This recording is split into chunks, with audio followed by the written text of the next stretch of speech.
Em nome do Pai, e do Filho, e do Espírito Santo. Amém. Naquele tempo, tomou Jesus a palavra e disse: Vinde a mim, todos vós que estáis cansados e fatigados sob o peso dos vossos fardos, e eu vos darei descanso. Tomai sobre vós o meu jugo e aprendei de mim, porque sou manso e humilde de coração. E vós encontrareis descanso, pois o meu jugo é suave e o meu fardo é leve. Palavra da salvação. Glória a vós, Senhor. Meus irmãos e minhas irmãs, estamos no Evangelho de São Mateus, capítulo 11, do versículo 28 a 30. 3 versículos apenas, de uma profundidade muito grande. Jesus agora ele está fazendo um convite. Vinde a mim todos vós que estáis cansados e fatigados sob o peso dos vossos fardos, e eu vos darei descanso. Vinde a mim. Tomai sobre vós o meu jugo e aprendei de mim, porque sou manso e humilde de coração. Vejam só, o jugo era um aparelho, posso dizer assim, usado entre dois animais. Eles ficavam emparelhados para que eles pudessem carregar o peso, os dois. Então eles eram emparelhados, porque senão um só iria carregar o peso. E Jesus está dizendo hoje: tomai sobre vós o meu jugo e aprendei de mim, porque eu sou manso e humilde de coração, e vós encontrarei descanso. A alma que está longe de Deus, ela só encontrará descanso quando ela repousar, quando ela estiver em Deus. Deus quer tirar este jugo da alma, este peso da alma que está longe dele, enquanto a pessoa não se encontrar, ou melhor, enquanto a alma ela não estiver em Deus, ela vai carregar um grande peso, ela vai ficar cansada, ela vai ficar fadigada, porque, meus irmãos, é isso que o pecado causa. O afastamento de Deus causa esse peso. É impossível encontrar uma pessoa que ela esteja levando uma vida longe de Deus, que ela possa dizer que ela está em paz. Ela nunca vai estar em paz. Ela poderá disfarçar uma paz, ela terá uma falsa alegria, ela terá uma falsa felicidade, mas ela não terá a paz verdadeira. Por isso que Jesus hoje está fazendo esse convite: vinde a mim todos vós que estáis cansados e fatigados sob o peso dos vossos fardos, e eu vos darei descanso. As pessoas que se encontram na falsa religião, e aqui eu abro um parêntese dizendo assim: qualquer pessoa é livre para estar na religião dela. Ela pode estar lá, mas ela não deveria estar, porque a pessoa ela só vai ser feliz quando ela encontrar a verdadeira religião. E a verdadeira religião, ela está na Igreja Católica. É na Igreja Católica que ela vai se encontrar com Deus único e verdadeiro. mas cada um é livre para ficar aonde quiser. Fecha o parêntese e agora eu volto para dizer o que Jesus está dizendo. Então, ele faz esse convite: vinde a mim, todos vós que estáis cansados e fatigados sob o peso dos vossos fardos, e eu vos darei descanso. A pessoa só terá descanso quando ela se encontrar com nosso Senhor Jesus Cristo. É importante notar que Santo Agostinho, ele disse justamente isto. Santo Agostinho, ele não era um católico, ele não vivia como um católico. Ele estava fora da igreja.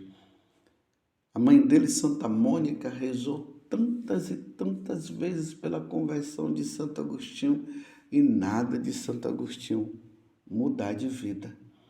Nós sabemos da história de Santa Mônica. Foram aí mais ou menos de 28 a 30 anos rezando pela conversão dele. Até que Santo Agostinho se converte ouvindo a leitura da carta aos Romanos, do capítulo 13, versículo 13. Que ali vai falar justamente a respeito do estado da alma em que se encontrava, no caso, Santo Agostinho.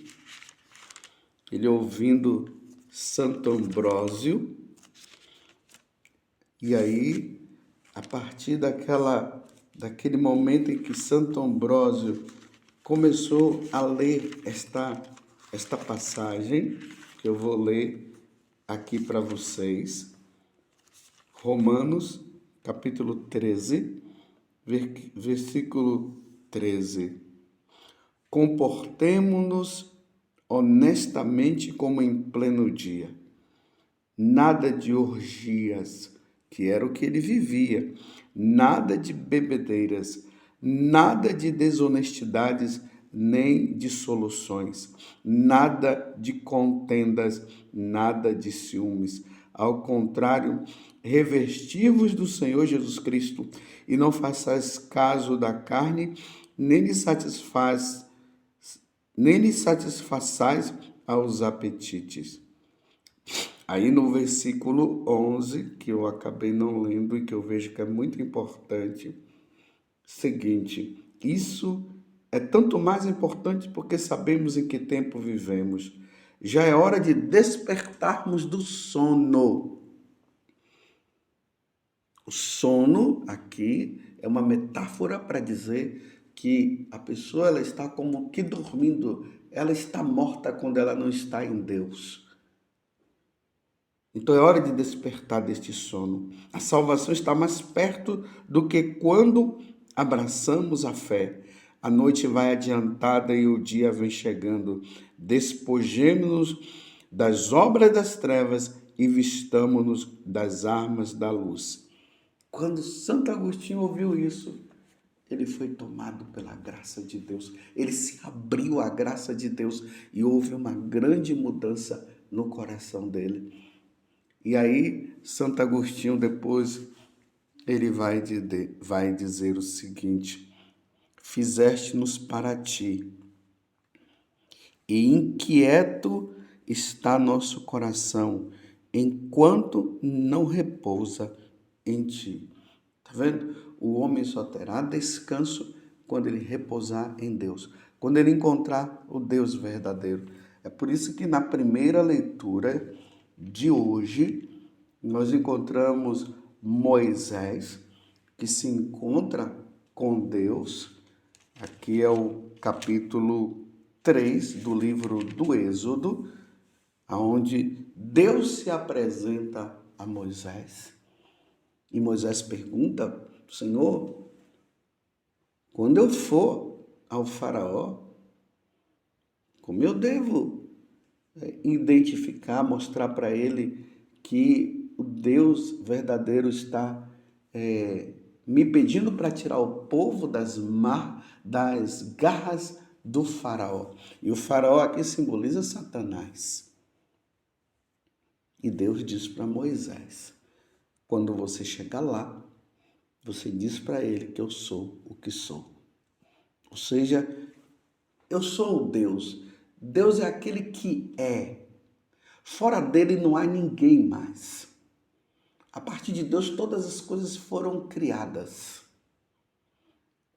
Então ele deveria se apresentar dizendo ao faraó, porque Moisés disse: qual é o seu nome? O que lhe devo responder? Deus disse-lhe: eu sou aquele que sou. É o Êxodo, capítulo 3, do versículo 13 até o 20. E aí Deus pede, que é para Moisés falar para o faraó, que o povo deve sair do Egito e ir para o deserto para prestar o verdadeiro culto ao verdadeiro Deus. Porque até então, eles escravizados ali do faraó, de uma certa forma, eles estavam prestando um culto aos deuses pagãos, aos deuses do faraó. Até o faraó se considerava um deus. E todos os animais egípcios eram Deus. Então Deus agora tira eles de lá, mostrando para eles quem é o Deus a quem eles devem adorar e seguir e prestar o culto ao Deus verdadeiro, oferecer o verdadeiro culto ao único Deus, ao Deus de Abraão, de Isaac, de Jacó, e que para nós agora no cristianismo, isso se vai dar com o sacrifício de Jesus na cruz.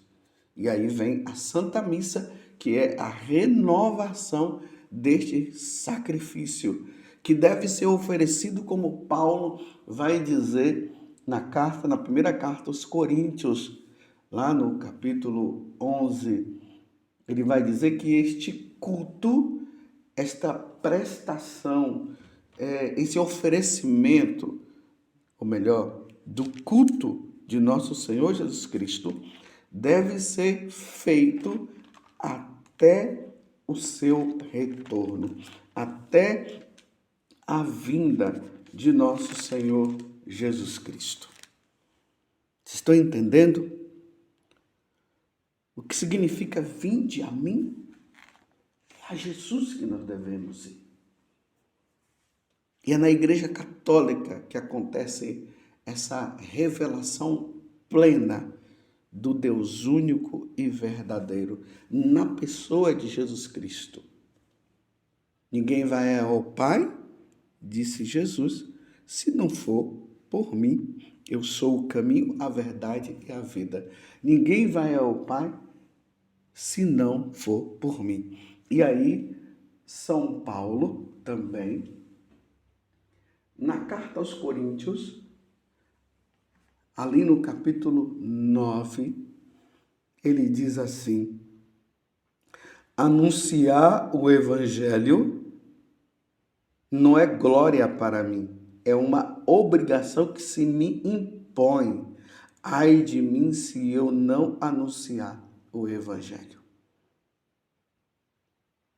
Ai de mim se eu não enviar, se eu não anunciar o evangelho. São Paulo está colocando a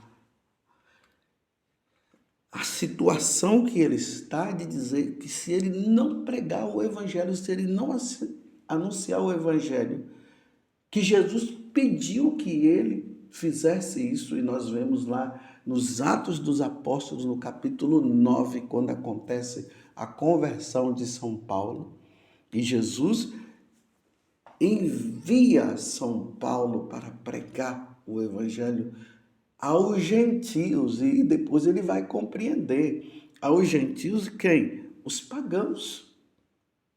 Então agora ele diz: ai de mim se eu não pregar o evangelho. Está colocando em perigo a salvação dele se ele não pregar o evangelho. Você está entendendo? Uma vez que ele foi chamado para isso, se ele não prega o evangelho, ele perde a salvação. Tanto que em outro momento São Paulo diz: eu me preocupo muito se depois de eu ter anunciado o evangelho, eu não for digno de me salvar. porque poderia ele estar pregando o evangelho e levando uma vida errada. Então, ai de mim, São Paulo está dizendo, se não pregar o evangelho. Lá na carta de São Paulo agora, escrevendo a Timóteo, no capítulo 4, é segunda carta de São Paulo a Timóteo, no capítulo 4. Ele vai dizer assim: eu te conjuro em presença de Deus e de Jesus Cristo, que há de julgar os vivos e os mortos por sua aparição e por seu reino. Prega a palavra, insiste oportuna e oportunamente, repreende, ameaça, exorta com toda paciência e empenho de instruir. Porque virá tempo em que os homens já não suportarão a sã doutrina da salvação. Levados pelas próprias paixões e pelo prurido de escutar novidades, ajuntarão mestres para si, apartarão os ouvidos da verdade e se atirarão às fábulas. Tu, porém, sê prudente em tudo, paciente no sofrimento, cumpre a missão de pregador do evangelho, consagra-te ao teu ministério. Uma vez que ele diz que pregar o evangelho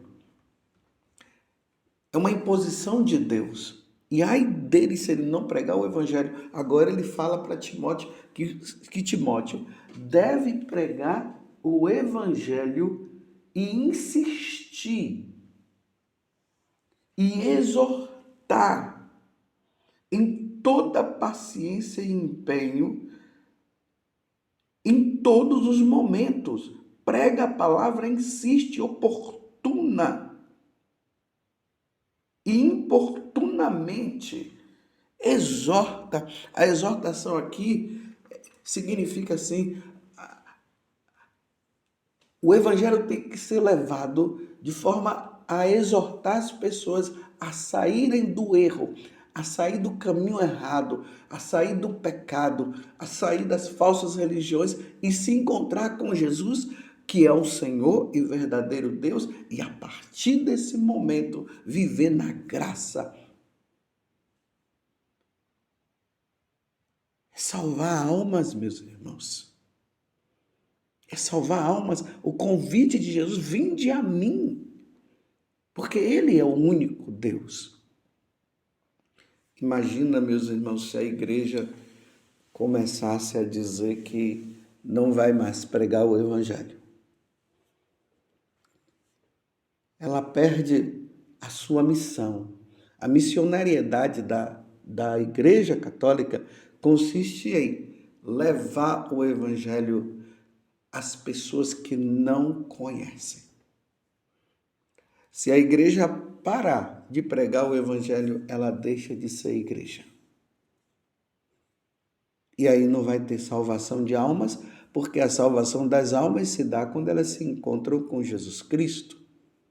Quem crê e for batizado será salvo. E o batismo acontece na Igreja Católica. O verdadeiro batismo está na Igreja Católica. Ide por todo mundo e pregai o evangelho. Imagina, eu repito mais uma vez, se a igreja começa a dizer assim que a finalidade dela não é pregar o evangelho. Se a finalidade da igreja não é pregar o evangelho, qual é a finalidade da igreja então? Se Jesus ele veio do céu para nos salvar, para nos redimir, e ele dá essa missão, ide por todo mundo e pregai o evangelho, e batizai-os em nome do Pai, do Filho e do Espírito Santo. A salvação consiste em crer em Jesus e ser batizado. E depois ele vai dizer, quem crê e for batizado será salvo. Quem não crê já está condenado. Então, se você ouvir alguém dizendo assim, que a igreja ela não está preocupada com a salvação do outro, que a igreja não está aí para pregar o evangelho, meus irmãos, é lobo revestido de cordeiro, porque o que o diabo quer é que nós não preguemos o evangelho. O diabo quer que as pessoas não conheçam Jesus Cristo. O diabo quer que as pessoas não adorem a Jesus Cristo, e não conhecendo Jesus Cristo e não adorando Jesus Cristo, elas vão se perder. Olha o que é que o diabo quer. Então, São Paulo está dizendo, insiste, em todos os momentos é preciso pregar o Evangelho. Toda a oportunidade que se puder ter, deve-se anunciar o Evangelho. Eu, como padre, os bispos, os missionários, aqueles que estão nas congregações religiosas, os diáconos, senão não teria finalidade ser padre, nem ser bispo, nem ser missionário, nem ser religioso, se não pregar o Evangelho. As pessoas precisam voltar para nosso Senhor Jesus Cristo, elas precisam se salvar, ninguém vai ao Pai senão por mim. Ai de mim se não pregar o Evangelho. É preciso, meus irmãos, não podemos perder a oportunidade, ainda mais que São Paulo está dizendo a Timóteo que nos fins dos tempos as pessoas não vão suportar a sã doutrina da salvação. E é preciso que, neste tempo que nós estamos vivendo, onde as pessoas realmente não estão suportando essa doutrina, agora tem que ser pregado, tem que ser anunciado, para que as almas se salvem. O Pai me enviou para que ninguém se perca, disse nosso Senhor Jesus Cristo. Vinde a mim, porque sem Jesus ninguém se salva. Louvado seja nosso Senhor Jesus Cristo, para sempre seja louvado, e a sua mãe, Maria Santíssima.